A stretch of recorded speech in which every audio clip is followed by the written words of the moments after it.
السلام علیکم۔ کہانی کو آخر تک ضرور سنیے گا اور اگر چینل پر نئے ہیں تو سبسکرائب ضرور کیجیے گا۔ فجر کی اذانوں کے ساتھ ہی جہاں آرا بیگم کی آنکھ کھل گئی تھی، اٹھ کر وضو کیا اور نماز پڑھنے کے لیے لاؤنج میں آ گئیں۔ پھر کچھ دیر قرآن پاک کی تلاوت کی۔ اسی دوران میں ان کے شوہر کے کھانسنے کی آواز آئی تو دعا مانگ کر وہ کمرے کی طرف آ گئیں جہاں عابد صاحب اٹھ کر بیٹھ گئے تھے۔ ارے بیگم، ذرا چائے تو پلواؤ، بڑی طلب ہو رہی ہے۔ انہوں نے بیگم کو دیکھتے ہی فرمائش کر ڈالی۔ ارے بابا، چائے بھی مل جائے گی، اتنی بھی کیا جلدی ہے؟ جہاں آرا بیگم نے میاں کو سمجھانے والے انداز میں کہا، تم تو ایسے کہہ رہی ہو جیسے خود کچن میں جا کر چائے بناؤ گی، تمہارا کیا ہے؟ تم تو اس معصوم کو آواز دو گی، آرڈر سنتے ہی وہ بیچاری کچن میں گھس جائے گی اور 2 میں آپ کے حکم کی تعمیل ہو جائے گی۔ عابد صاحب نے بڑی بہو کی طرفداری کرتے ہوئے بیگم کو دبے لفظوں میں سنایا۔ اوہو، بڑی طرفداری کر رہے ہیں اس کی آپ؟ بے شک وہ اس گھر کی بڑی بہو ہے اور ہم اس کا خیال بھی رکھتے ہیں، لیکن اس گھر کی رونق بڑھانے میں فرحانہ کا ہاتھ ہے۔ اس گھر کو وارث بڑی بہو نے نہیں، فرحانہ نے دیے ہیں، اور بڑی بہو تو ابھی تک بے اولاد ہی ہے۔ میری وجہ سے ہی وہ ابھی تک اس گھر میں آرام سے رہ رہی ہے۔ اگر میں خیال نہ رکھتی تو کیا وہ رہ سکتی تھی اس گھر میں؟ جہاں آرا نے تمام غصہ شوہر پر نکال دیا۔ چلو چھوڑو ان سب باتوں کو، تم ذرا بہو سے چائے بنواؤ، بیچاری بڑا کام کرتی ہے، اسی لیے تم نے ماسی کو بھی گھر سے ہٹا دیا۔ عابد صاحب نے یہ بڑی ہی ہلکی سی آواز میں کہی تھی، اس لیے جہاں آرا بیگم یہ بات سن نہ سکی، ورنہ چائے میں مزید 15 منٹ لگ جاتے۔ ارے ریحانہ، کہاں ہو؟ اتنی صبح ہو گئی ہے اور تم ابھی تک سو رہی ہو، چائے بھی نہیں بنی؟ کیا تمہیں معلوم تو ہے کہ تمہارے سسر صبح جلدی ناشتہ کرتے ہیں اور میں شوگر کی مریضہ ہوں، زیادہ بھوک برداشت نہیں کر سکتی۔ چلو اٹھ کر آؤ جلدی، میری ہڈیوں میں اب اتنا دم نہیں ہے۔ وہ بہو کے کمرے کے باہر ہی زور زور سے بول رہی تھی۔ آواز سن کر وہ فوراً کمرے سے باہر آ گئی۔ ہاں امی، میں ابھی ناشتہ تیار کرتی ہوں۔ فجر کی نماز کے بعد دوبارہ آنکھ لگ گئی تھی اور انہیں آج ذرا دیر سے آفس جانا تھا، اس لیے نہیں اٹھی۔ ریحانہ نے وضاحت پیش کی۔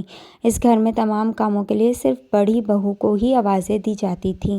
کسی کے کپڑے استری کرنا ہو، دروازے پر دیکھنا ہو، سسر کو دوا دینی ہو، مہمانوں کی خاطر مدارت کرنی ہو، دودھ والے سے دودھ لینا ہو، غرض کے سب کاموں کے لیے بڑی بہو کو ہی آوازیں دی جاتی تھیں اور بڑی بہو سرعت سے سب کی فرمائش پوری کر رہی ہوتی تھی۔ ویسے تو اس گھر میں 2 بہویں اور بھی تھیں۔ دوسرے نمبر کی ساجدہ تھی جو اپنے 3 بچوں کے ساتھ امریکہ میں رہتی تھی، اس کا شوہر ایئر لائن میں تھا۔ تیسری بہو فرحانہ تھی جس کے 4 بیٹے تھے اور میاں بینک میں اعلیٰ عہدے پر فائز تھا۔ جہاں آرا کے 3 بیٹیوں میں سے ایک انہی کے گھر کے ایک پورشن میں مقیم تھی۔ اس کا سسرال لاہور میں تھا۔ وہ گرمیوں سردیوں کی چھٹیوں میں وہاں چلی جاتی تھی۔ اگرچہ گھر کے سارے مکین ایک دوسرے سے محبت کرتے تھے، لیکن چھوٹی بہو فرحانہ بڑے نخروں اور تمکنت کے ساتھ رہتی تھی اور ساس کی شیب پر کچھ زیادہ ہی اتراتی تھی اور اپنی من مانی بھی کر جاتی تھی، اور اس کی وجہ سے اس کے اوپر تلے کے 4 بیٹے تھے، اور دوسری طرف بڑی بہو ریحانہ بیچاری جس نعمت سے محروم تھی، وہ فرحانہ کی زبان اور اس کی حرکتوں کا نشانہ بنتی تھی، لیکن صبر و تحمل سے وہ ہر چیز کا مقابلہ کرتی۔ ریحانہ اور اس کا شوہر اختر کم گو اور سنجیدہ قسم کا تھا۔ ماں باپ کا بھی نہایت فرمانبردار اور سعادت مند تھا۔ سارے خاندان میں اس جوڑے کی سعادت مندی کی لوگ مثالیں دیتے پھرتے، لیکن ساس کی آنکھوں کا تارا فرحانہ اور اس کے 4 بیٹے تھے۔ ساس دبی دبی زبان میں ریحانہ کو بے اولادی کا طعنہ دیتی تھیں، لیکن وہ خاموشی سے سب کچھ برداشت کر جاتی تھی۔ فرحانہ کے 4 بیٹے بڑی تائی سے بڑی محبت رکھتے تھے اور اکثر اپنے مسائل کے حل کے لیے اور کام کروانے کے لیے بھی وہ ریحانہ کے پاس ہی آتے۔ شروع میں تو ریحانہ نے بہت علاج کروائے، شوہر کے ساتھ اکثر ڈاکٹر کے پاس جاتی رہتی، لیکن اللہ کو منظور نہیں تھا۔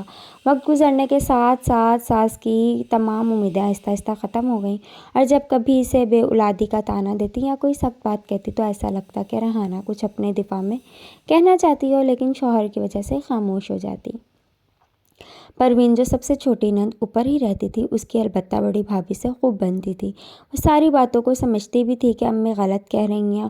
وہ اکثر ریحانہ کی طرفداری بھی کر رہی ہوتی، اس کا ہاتھ بھی بٹاتی۔ غرض کے دونوں کی کافی دوستی تھی۔ بڑے بھیا بھی پروین کو بہت چاہتے تھے اور اس کی ہر بات پوری کرتے۔ سویرے سویرے ریحانہ کچن میں چلی جاتی، سب کا ناشتہ تیار کرتی۔ اس دوران میں شوہر بھی ناشتہ کر کے چلے جاتے۔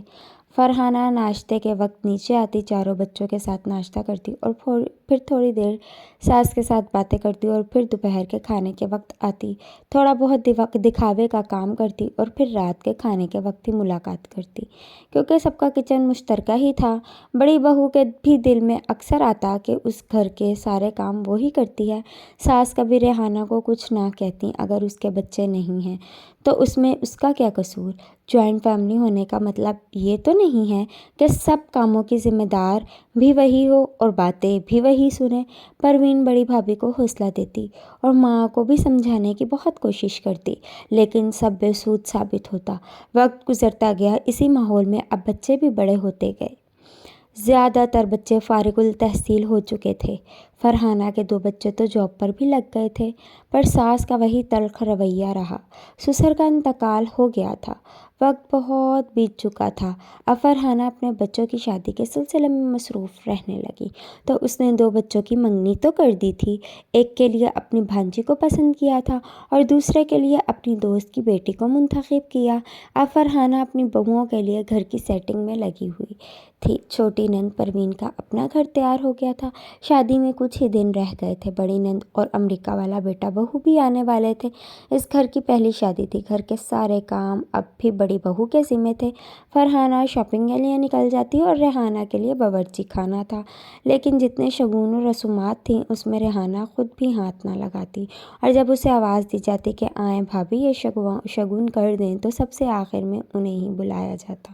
منگنی کے وقت بھی منہ میٹھا کروانے وہ سب سے آخر میں آئی کہ فرحانہ برا نہ مان جائے، لیکن بچے پھر بھی تائی اماں کو بلاتے اور پاس بٹھاتے، لیکن آج کل وہ خود ہی آگے نہیں بڑھتی تھی۔ آج بھی شادی کے سلسلے میں مہمان وغیرہ آئے ہوئے تھے۔ مہمانوں کے جاتے جاتے 12 بج گئے۔ سارے کاموں سے فارغ ہو کر 2 بجے اپنے کمرے میں آئی اور تھکن کے مارے گہری نیند میں چلی گئی۔ صبح فجر کے وقت زور زور سے چیخنے کی آوازوں کے ساتھ ہی بڑے بھیا اور ریحانہ کی آنکھ کھل گئی۔ وہ جلدی سے کمرے سے باہر آئی تو ایک ہولناک منظر تھا، کچھ خوفناک آوازیں تھیں۔ فرحانہ بین کرتے کرتے بے ہوش ہو کر سیڑھیوں سے نیچے گری ہوئی تھی۔ افراتفری مچی ہوئی تھی، کچھ سمجھ نہیں آ رہا تھا کہ کیا ہو گیا۔ بڑی بہو اور بڑے بھیا کے اوسان ٹھیک ہوئے تو وہ اوپر کی طرف گئے تو معلوم ہوا کہ ڈاکہ پڑا ہے، لیکن اور آگے گئے تو دیکھا کہ فرحانہ کے شوہر کو کرسی سے باندھا ہوا تھا، آنکھوں پر پٹی اور منہ پر سختی سے ٹیپ لگایا ہوا تھا، اور چند قدم آگے تینوں بیٹوں کو گولیاں لگی ہوئی تھیں۔ پولیس کو فون کر دیا گیا۔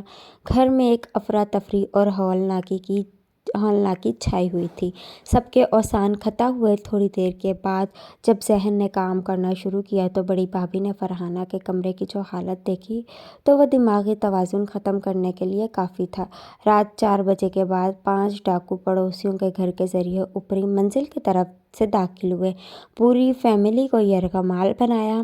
نیچے آنے والے راستے کو انہوں نے بند کر دیا۔ تمام زیورات، کرنسی اور قیمتی اشیاء انہوں نے اپنے قبضے میں لیں۔ جب بچوں نے مزاحمت کی تو انہوں نے بچوں پر فائرنگ کر دی۔ سامان وہ لوٹ چکے تھے۔ شکر ہے سانسیں آ رہی تھیں، پر تینوں کی حالت نازک تھی۔ تینوں کو اسپتال لے جایا گیا، کیونکہ چھوٹے بچے کی پشت پر گولی لگی تھی، وہ زخمی تھا، جبکہ سب سے بڑا نچلی منزل میں سو رہا تھا، اس لیے بچ گیا تھا۔ فرحانہ مکمل بے ہوش ڈاکٹروں کی نگرانی میں تھی۔ عجیب طرح کی چیخ و پکار اور آنے والوں کا تانتا بندھا ہوا تھا۔ موبائل فون کی گھنٹیاں چپ نہیں ہو رہی تھیں۔ اخباری رپورٹر، محلے اور آس پڑوس کے لوگ، ایمبولینس کی آوازیں، مختلف ٹی وی چینلز کے لوگ، ڈاکٹرز وغیرہ، پورا گھر لوگوں سے بھرا ہوا تھا۔ اوپر سے پولیس اپنی تحقیقات میں لگی ہوئی تھی۔ بڑے بھیا اپنے بھتیجے وسیم، جو زخمی تھا، اس کے ساتھ ہسپتال میں تھے۔ 2 بیٹوں کی موت کی تصدیق ہو چکی تھی، لیکن وسیم زخمی تھا، اس کی ریڑھ کی ہڈی میں گولی لگی تھی۔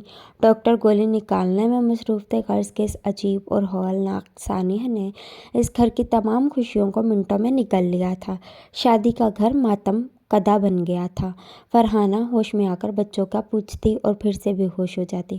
اس کی دماغی کیفیت درست نہیں تھی، چاروں طرف آہیں اور سسکیاں تھیں۔ بڑا بیٹا بدحواس سا تھا اور تمام مہمانوں کے درمیان افسردہ بیٹھا تھا۔ ادھر وسیم کی گولی نکال دی گئی تھی۔ حالت اگرچہ خطرے سے باہر تھی، مگر غرض کے وقت آگے بڑھتا گیا۔ وقت کو بھلا کون روک سکتا ہے؟